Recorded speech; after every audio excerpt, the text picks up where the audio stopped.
Good afternoon. It's March the 11th. My display has changed. They've updated the software. Anyway, you may be wondering what the heck you're looking at. I am at Casablanco.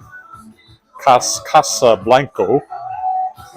just came over here to do a little riding, and then I'm just going to walk to the grocery store, Safeway, which is not too far away. So it'll be about a 10-minute walk, I think.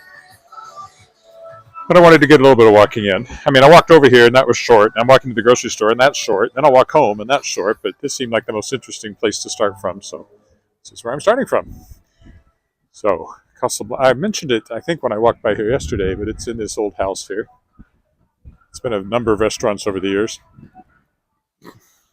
We had more fresh snow today, as you can see, of a couple of centimeters. It's now after 3:30, which means this is a bus lane here along the curb, so there's no parking. I just headed to Safeway. I don't think I'll walk along 13th. I think I'll go along 14th here. I've had a busy day of publishing, mainly because today was a book release day. Latest title from Shadowpaw Press is Theories of Everything, which is a short story collection by a Saskatchewan writer, Dwayne Brenna. And so there's a ton of, newsletters and social media stuff and all that kind of thing going on. So it took me most of the day. But hopefully it sells a few books. That's kind of the goal here, anyway.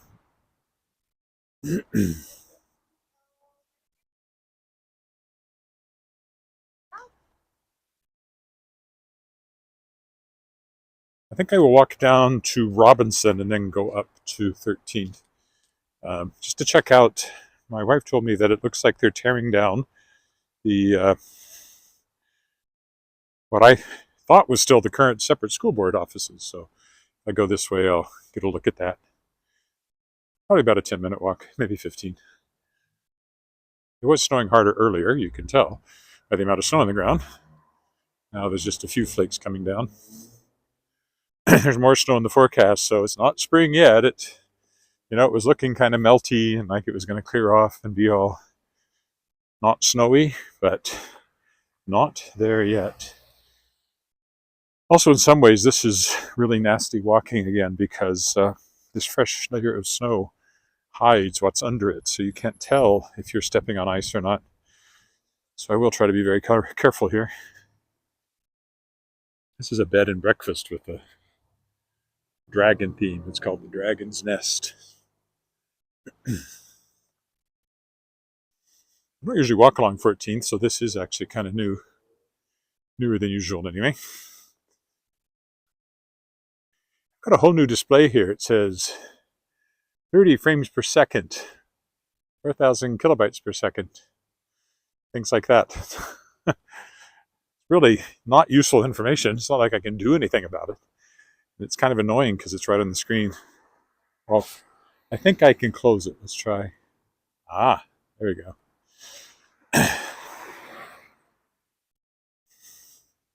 Made it go away.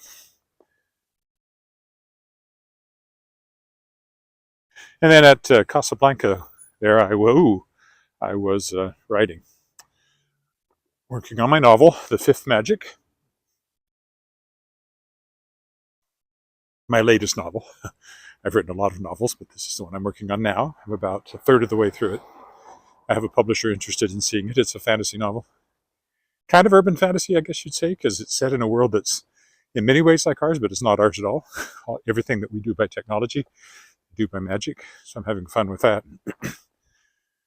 I guess that's an apartment building or a multi-unit dwelling. I don't think it's a single house, although I only see one door. Maybe it's just a really, really big house. Huh. Could be what it is. There's a big hole there in the gutter I had to step around. And a huge ruts along here, too. I think that's a single house. Oh, maybe not. There's a door on this side. So maybe it's multi-unit. Well, one way to find out. I go over to the other side of the street. I can read that sign and see what it says. Get there without killing myself. Oof. Which is not a given, but I think I made it. This says West Oak Investments. Doesn't say anything about what kind of building it is. Not that I see this store. It must be multi-unit. It's too big to be one house. So it's probably a quadruplex or something like that. Yeah, and then there's a garage here for multiple cars. So I would guess it's a quadruplex, 4 units. But I'm just guessing. Well, that's a pretty good sign. 4 garage entrances. That's probably got 4 units in it.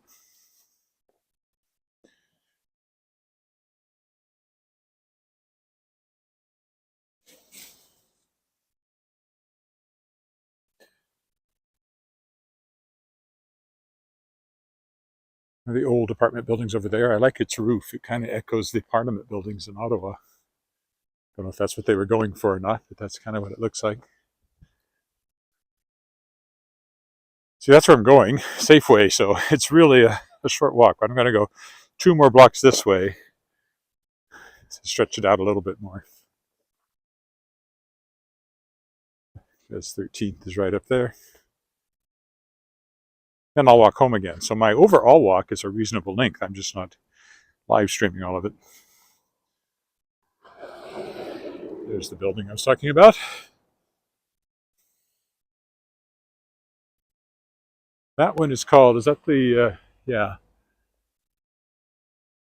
Mayfair, it says? The Mayfair Apartments. So, yeah, they're echoing that kind of building that has a copper roof.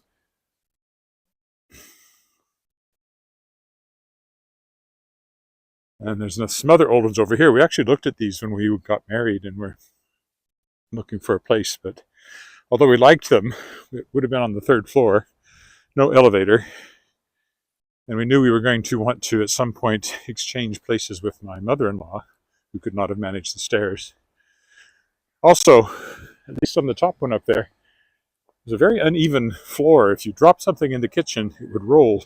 You always knew where it would end up because it went downhill. And I often mention these apartments because the piano that's in our living room used to live up there on the 3rd floor. It's a grand piano too, baby grand, like quite a small one, 5.5, 6 feet. I think it may only be 5.5.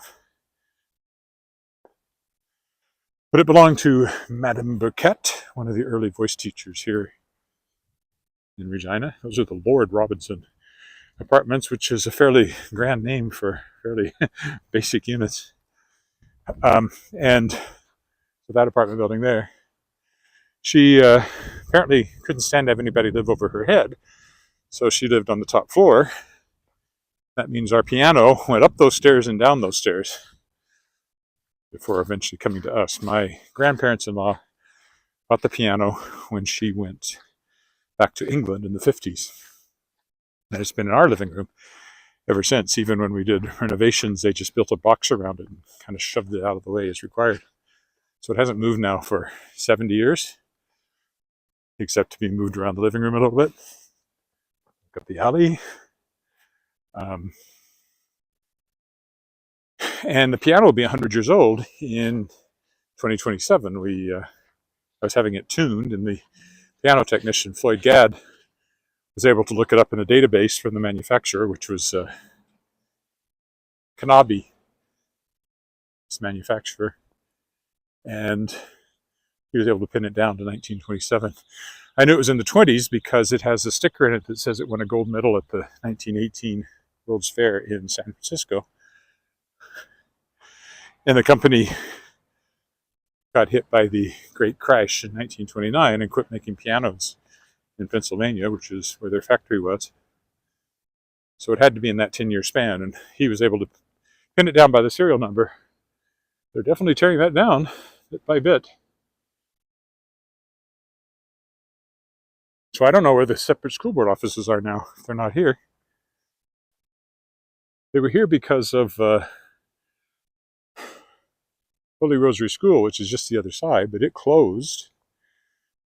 On the other hand, the cathedral is here, and the manse for the priests is here. But clearly tearing that down bit by bit, or dismantling it, probably stripping everything out of it before they finish demolishing it.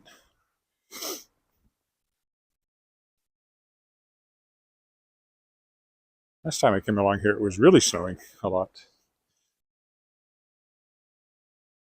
I assume the school's going to go down too, that being the case. This fence goes all the way around it, and yeah, their windows are gaping up there too. So that school's well over 100 years old, but it doesn't look like it'll be there much longer. I assume the priests still live in there. Not a Catholic, so not really plugged into the workings of the local parish. Except for the cathedral. I've sung in there a few times, but not recently. And gone to concerts and things. It's built in 1910, I think. I believe. I think that's right. And right over here we have Westminster United Church, which I mentioned yesterday because this is where our concert will be on March 30th.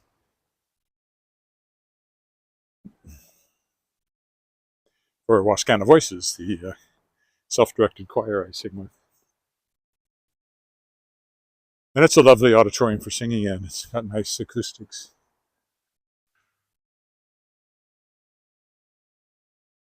Across the street is Des Arts.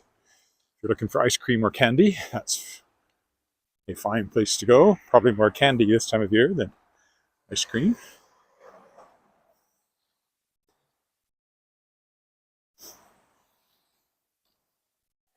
Here's the front of Westminster United. So if you're in town on March 30th,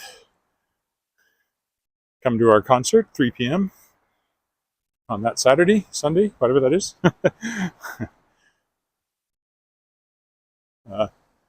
It's free. What is the 30th?